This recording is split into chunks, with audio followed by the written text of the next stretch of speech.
Yeah, ebana mambo vipi? Naitwa Emmanuel Anton aka King Bless. Ni mwanamuziki pia ni director. Bana niko hapa mbele zenu kama kijana wenu, kama mtoto wenu ambaye niko najipambania kuweza kufikia ndoto zangu.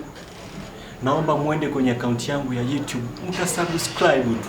Yaani hakuna kingine ninachowaomba zaidi ya kwenda kwenye YouTube yangu na kusubscribe. YouTube yangu inakwenda kwa jina la King Bless. King Bless. King Bless. I said King Bless. Ni hivyo tu, sina nyingine zaidi ya hilo. Zaidi ya hapo, twende tukaone unyamwezi unaotendeka ndani ya YouTube yenyewe, alafu utaniambia mwenyewe.